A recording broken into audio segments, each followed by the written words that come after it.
Greetings, everyone. I am Dr. Mama Noni Davis, and I am the current owner of St. C Academy, a private African centered school here in Durham, North Carolina. I am second generation. I inherited this business from my mother, Sylvia Davis, and my father, the late William Edward Davis, and we have been here since 1996. Um, Today, I want to continue our conversation about the importance of creating African centered curriculum or a framework within your household about to elevate the consciousness of a Black children. The purpose of African centered education is to broaden our children's worldview of the contributions of their uh, ancestors, of their people to history since its inception. We are the first people to walk on the earth, and we are the creator of science, math, government, medicine, all kinds of spiritual systems. And so that knowledge a lot of times um, is not cultivated or curated in the classroom, a regular classroom. I'm not saying all teachers, but there's a lot of resistance to it. And we know that this is the movement that we are engaging in right now of this anti Blackness that is, well, it's perpetual anti Blackness that we incur. So it's very important to engage our children and infuse our children and actually fortify them with a strong knowledge of self. So this is the beginning of my February is usually when we start. Oh, and happy Black History Month.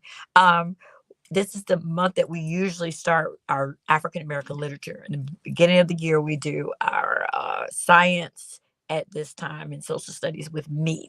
Those are the courses that I teach. So in the second semester we start with African American literature and African literature. So I generally try to make sure my children are familiar with African authors and African biographies, and to broaden, like I said, to give the children a sense of what our ancestors thought, how they, their ways of knowing, and how they shared that in the literature.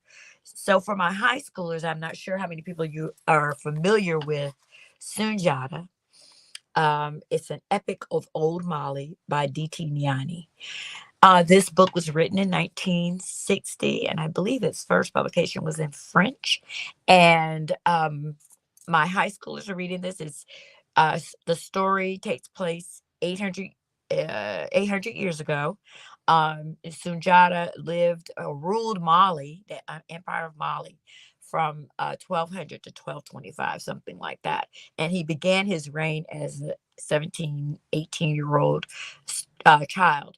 The reason why I really love this story is, first of all, I believe that it was co-opted either purposely or maybe not purposely by the Lion King, Disney's Lion King, because this is of the Lion King, literally.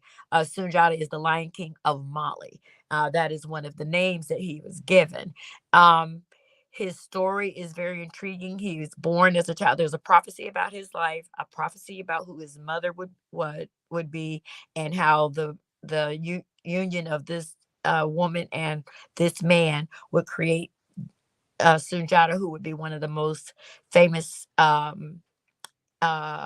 create one of the most famous empires of the world. And today we do talk about Mali. Mali is one of the empires that most of us, or a lot of us, are familiar with if you are a student of African history. Um, the story shows his trials and tribulations. He had what we would consider today deficiencies in speech. He couldn't speak. He was mute. He was also uh, unable to walk, so he would have been considered a disabled person. And the story moves through his ability to speak, and then the faith his father had in that, and so then making him a prince, and then the confusion between his or the revenge of the first wife to because she was angry that this boy was going to be the king, and how could he be the king if he couldn't even walk? And so you see him walk, and so you see him go through all of these challenges. They get exiled, Lion King, by a wicked person who wants to be in power, Susumu Berete, or in Lion King, the uncle, whatever. And so you see him have to leave and then come right back into this power because he called back to be the ruler. And so it's a very powerful story. My students have begun the story. Of course, they're unfamiliar with the names, and so they're stumbling a bit, but you can already see that they're captured and brought into this story. And so for me, it replaces, like a lot of times people say, oh, you got to read Shakespeare, you got to read, um, all of that stuff, this British literature. No, you don't. If you want to have something that is of ancient texts, you can read this one. There's also poetry from Egypt that can be written, that can be read by the kids. But I like Sunjata right now, and I can also offer some advice on some of the other stories. But we have this story. It's an 800-year story about resilience and overcoming challenges, and it's just a very powerful little book.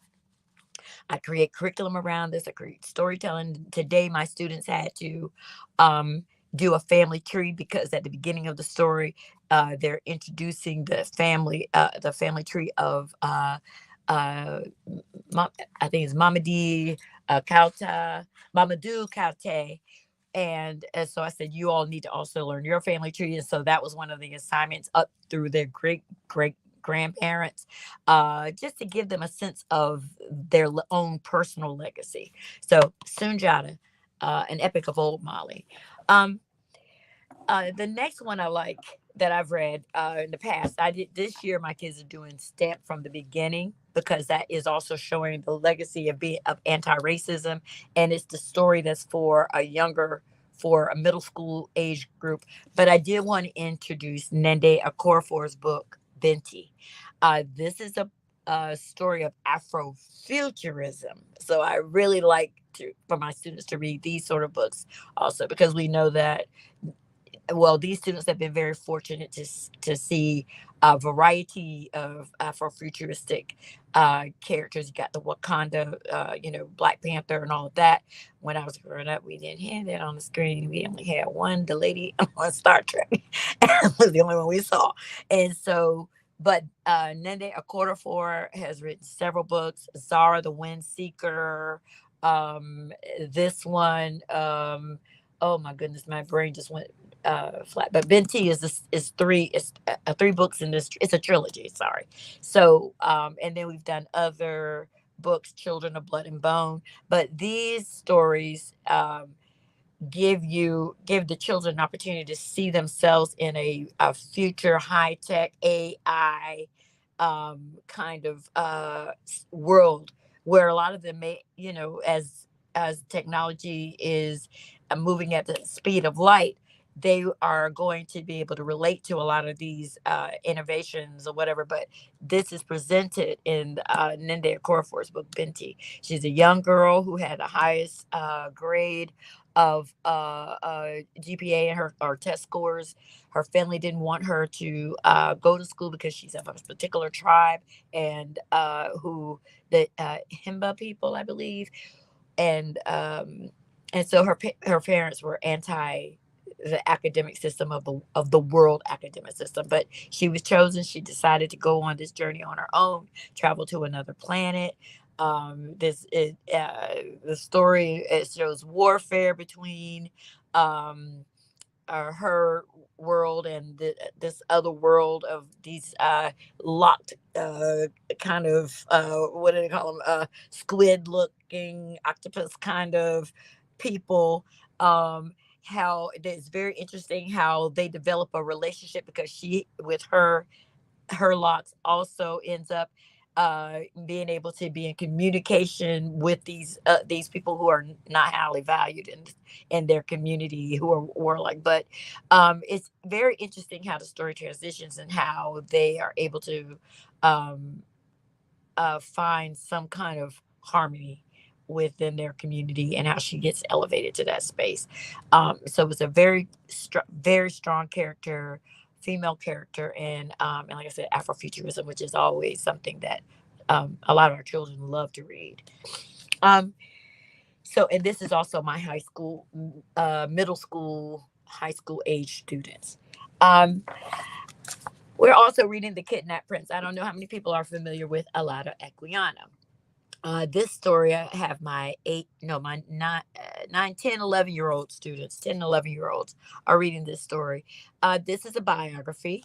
The original story, Alada Equiano wrote, was in was published in 1789. So this story is a little over to about 230 years ago that it was written. He was a prince in the Benin and was captured. The beautiful thing about this story is that it shows um, Anne Cameron adapted this story for a younger group of children. I think it is 8 to 9, 10-year olds. But he shares the daily interactions between people, their view of what slavery was in their community versus how, and the children have an opportunity to contrast that with what we did. They share their, um, the daily activities of farming, how everybody worked, how no one was elevated among other people except as, like, if you were the chief, but that you had to work as the chief. You were not there was no laziness. If you were enslaved, you were not it was only because you committed a crime, or you were um someone who a warrior that was captured, and and you work with a family. The only difference between an enslaved person and a free person was that you couldn't eat dinner together. That was it. You could marry. You could um, have your own space, a house, a decent house to live in. You had food, you had clothes and clothing, and you were working side by side with the person that you were enslaved to. The details of how people got free, I don't know, but it was very interesting because my children are very familiar with the American history of enslavement in this country, and they were also startled at some of the differences. The one thing they did have an issue with, that wives were considered property. So they're like, what? Okay. But I said, okay, if there's nobody is perfect, but at least you're having an opportunity to have a discourse with your children about the things and compare and contrast the what the Benin culture looked like versus what we're doing, and then some of the things that are holdovers in our communities, like burning incense, festivals, and celebrations with food. So this one, The Kidnapped Prince, I highly recommend this for students in order to give them a clear understanding of what enslavement, how he was kidnapped, what that felt like, what that looked like, how our how he survived it, and how he went on to become a abolitionist once he got free. And so this is a really good story. It's firsthand account of what enslavement was, and children can read this one. It's not easy, but you can get through it. um the other story that I have two other stories. Now, this one is Chain of Fire, and it's by Beverly Naidoo. Beverly Naidoo is an Indian woman and from South Africa. She also wrote a book, Journey to Joburg, and both of these are stories that take place in apartheid South Africa. She In the first one, Journey to Joburg, the children are introduced to how the similarities between apartheid, and we have discussions about what segregation was. We have a conversation about Nelson Mandela and his wife Winnie Mandela, and compare them to Martin Luther King Jr. and Coretta Scott King, and Dr. King and his wife, and compare and contrast it once again. Apartheid to segregation, what, a Venn diagram of what were similarities between them and what were some differences. And so this is another story that is very in depth. Uh, it's very emotional. It can be very challenging, but we have conversations with our kids to let them know these are the realities, and let's look at the victories. Let's look at the determination of these people, how they pushed through these systems and overcame them, or they still may be struggling with them, but they united to fight against it. And Chain of Fire is an introduction. It's a very small book. My third graders, 8-year-old students read that one. My 9-year-olds are reading this one. And so it's a good story to look at what was going on around the world, here and abroad, here in the United States. And you get to see this particular system in South Africa. And I think it's really good for the kids to see that it wasn't just here. And then what did that look like there? We have the colonialism versus in slavery here in the States. So, really good book. One of the last ones I have here is something that I introduced to my second grade students. And this one is an old version of my first trip to Africa, written by Atlantis, Ty Browder, and her father, Anthony Browder. Some of you are probably are familiar with Mr. Browder.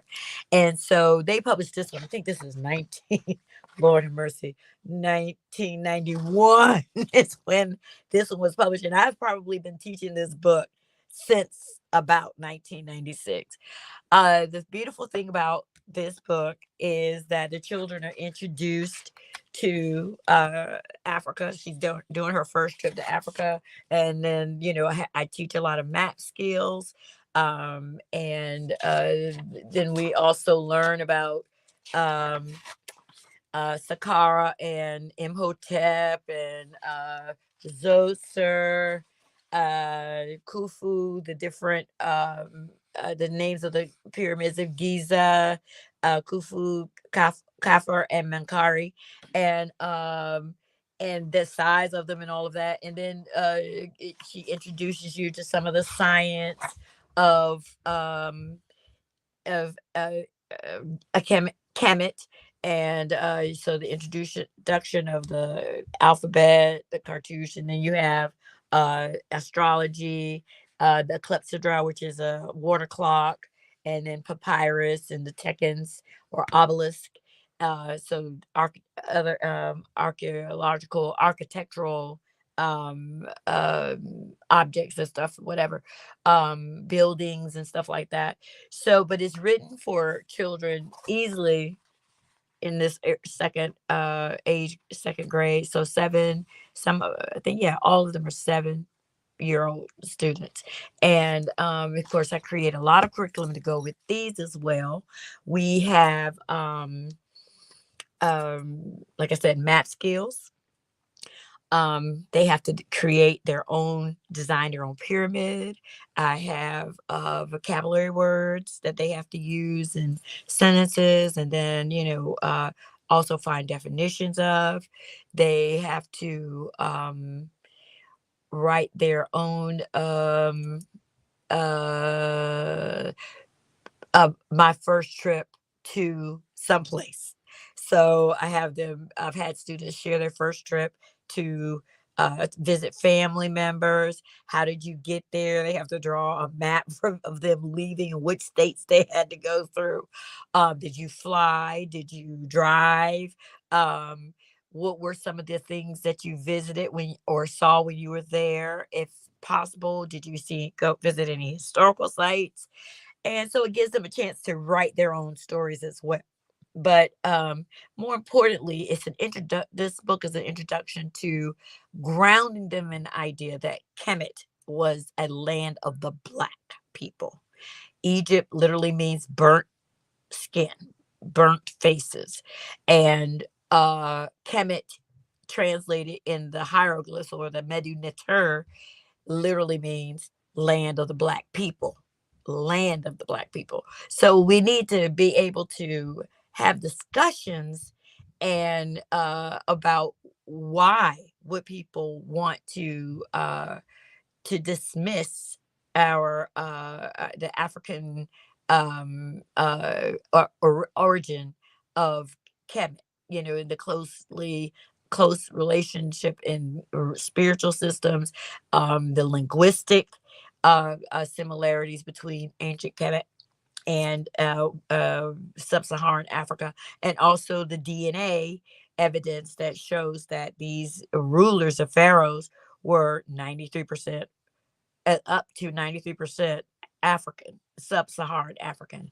So we can dispel all this idea that Africa was not that Kemet, what we call Egypt, was African uh,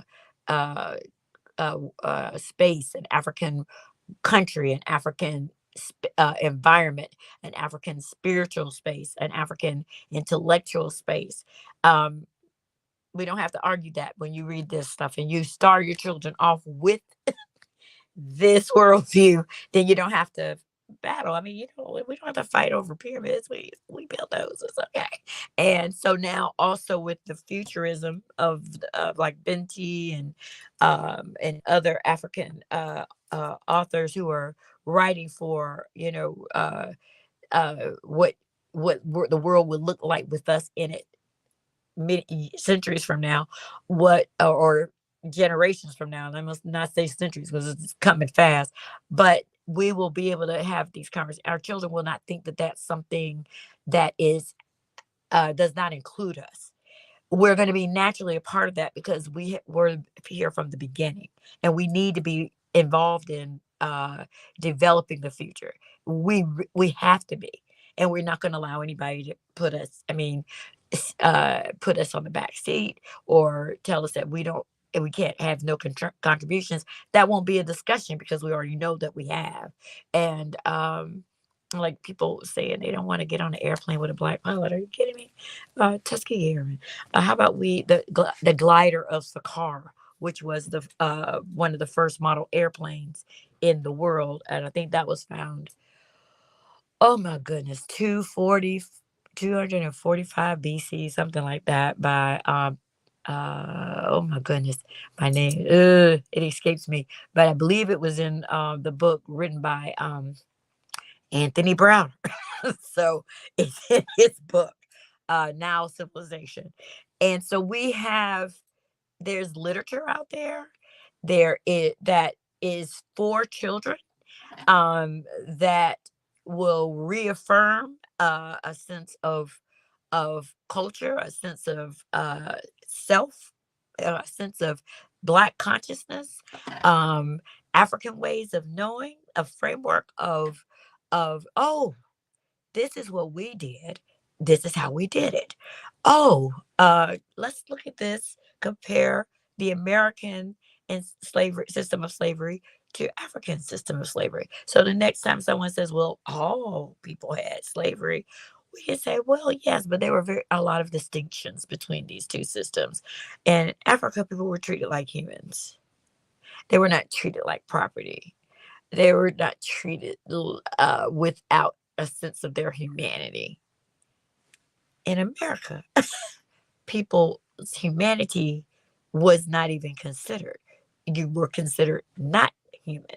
And so therefore the justification for the violence against us was there. I don't you're not human, so I can do what I want with you.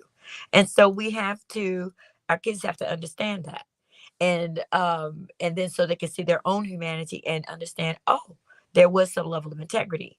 With regards to Sunjata, this story is about, I've already explained who this guy was, but who this ancestor was.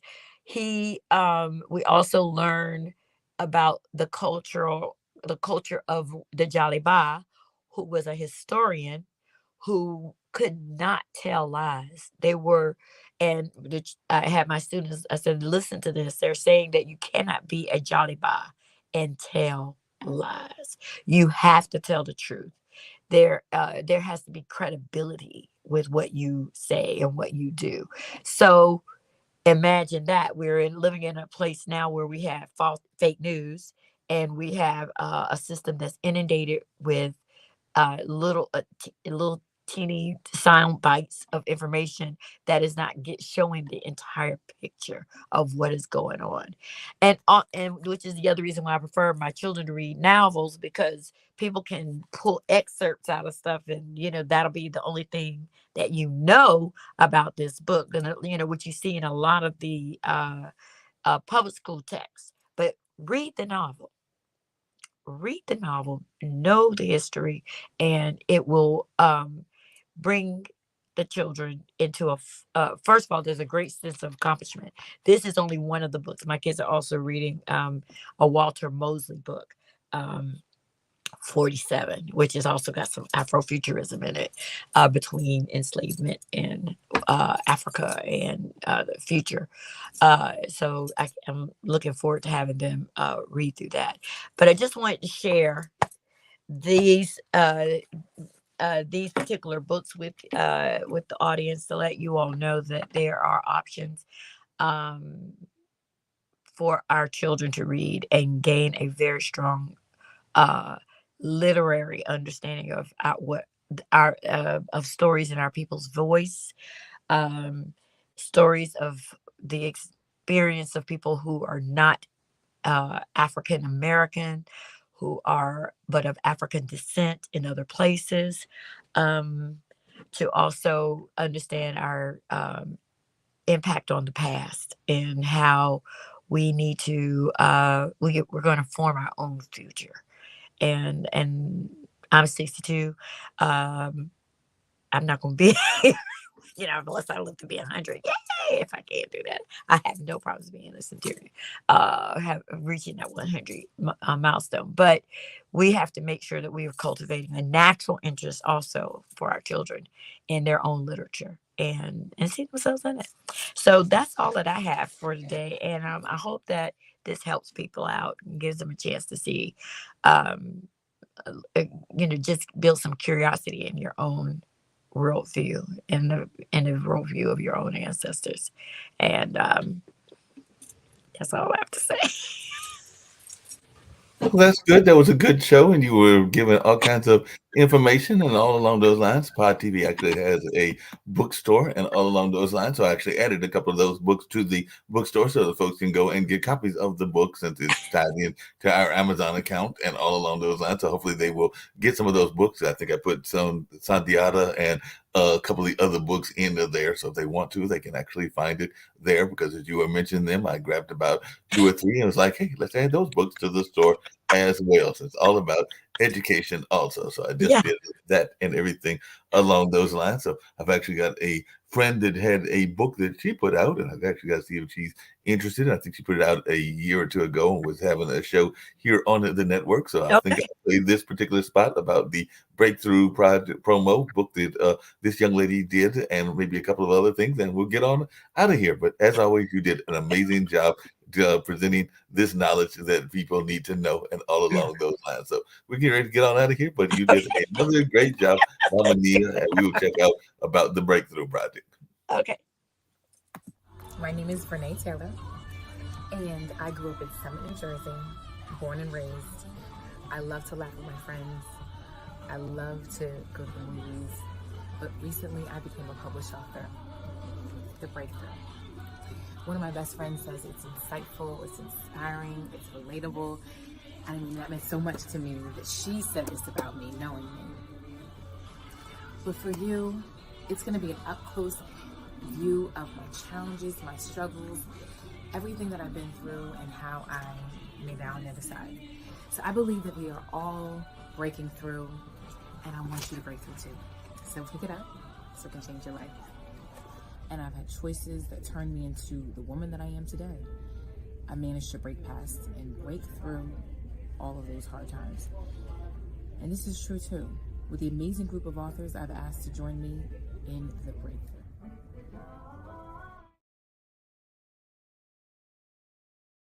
Hi, my name is Maria Jones, baker and owner of Very Vegan. a premier mobile bakery specializing in putting a plant-based spin on some of your favorite desserts. Inspired by my own personal experience with my journey with healthier eating habits, I was determined to make comparable items with desirable textures and great taste. We're always experimenting with different flavor profiles and expanding our menu. I enjoy my creative license as well as imparting ideas and requests from my customers. It makes for new and exciting items. Some of our customer faves are the specialty cheesecakes such as the banana pudding with homemade vegan vanilla wafers, strawberry crunch, honey bun, fruity pebbles, peach cobbler, and many others. We also offer moist, rich cupcakes, delectable cookies, decadent brownies, and scrumptious pound cake. Discover how amazingly delicious vegan can be. I am available for orders, or you can purchase my items exclusively at the Black Farmers Hub.